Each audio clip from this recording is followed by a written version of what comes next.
game, which I actually got to watch and play for a little bit. Yeah, so this one was a little more interesting. I don't. Do you have any footage of this up or anything you can show? I actually It's okay if you do. don't. No, I do. Luckily I do. Go ahead. While you're pulling that, Metal, have you heard or seen anything about this game, I Viewfinder? have I have not. So I watched a Let's Player play like 15 minutes of it.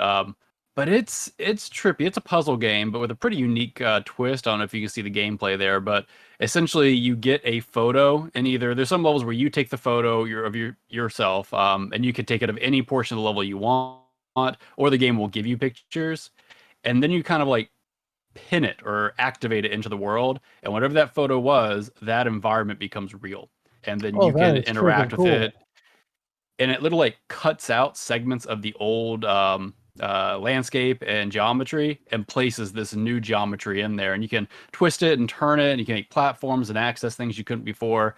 It's pretty cool, pretty trippy. A lot of people are comparing it to Portal. I don't think it's quite Portal level, but it's got that kind of unique I gimmick think it's that just because it's I got think the Portal kind of attributed to. like the single dot reticle in the middle, and I remember seeing some of the when the falling animations kind of look portally, but that's about it. I don't think.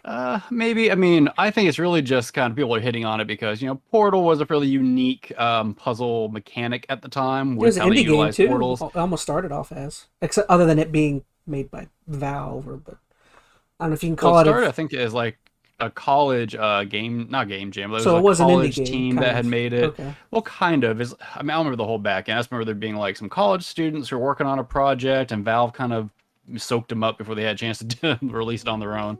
Anyways, Viewfinder, really cool. I don't really want to go in and spoil anything. It's not a real long game. It's not a very expensive game. I want to say it's like 25 bucks or something on the PS5 store. So it maybe took me 3 to 4 hours maybe to do the whole thing. I didn't find a lot of the puzzles real complicated over time. So if you're looking for like a really kind of complicated kind of like brain busting kind of puzzle situation, this probably isn't going to be it. But the puzzles are fun. They do have some pretty unique ones. The way they kind of utilize that photo mechanic is interesting at the very least. But I do feel like towards the end it starts to run out of gas a little bit. So the nice thing is it's not a real long game. Doesn't overstay its welcome. You should definitely check it out though. I don't think it's going to be quite as memorable as something like Portal. But part of what makes Portal is not just the puzzles. It's everything else around it, Yeah, right? the story. GLaDOS and the story and Aperture and all that. This game tries to add a bit of narrative to it. It's a little heavy-handed in places and sometimes not even like portrayed clearly enough. So the narrative's kind of, in my opinion, superficial. I mean, it's interesting enough, I suppose, if you want a little bit of something to kind of pull you through the stories beyond just the puzzles, but that's not the main draw to this game. It's checking out the puzzle mechanic or with the photos. But I'd honestly say the first hour is the best part, where you're learning the mechanics. They give you some really cool ways to interact with it. Like instead of like taking a snapshot of the world, they give you like drawings, and the drawings are all in different art styles, and you can use those to make new geometry. And I thought that was pretty cool.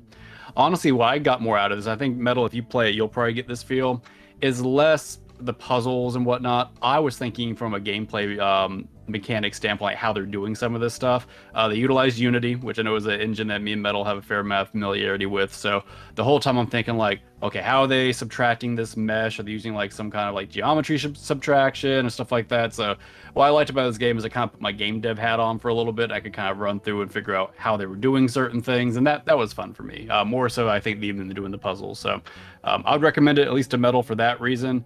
Chaz, I know you watched some of it. I don't know if you would I would really totally go play through it. and play the whole thing. Hmm? Yeah, it's not all that long. And I said the puzzles aren't super complicated because towards the end it lets you kind of do whatever you want with the puzzles or solve them in so many different ways. I know sometimes that can be more complicated. I found it overly easy at a certain point, but either way, I'll leave it there. So cool game. I do recommend it. It's not super expensive, not super long. So if you got an afternoon, check it out. Okay. Cool. So let's see. Next up, we have our hot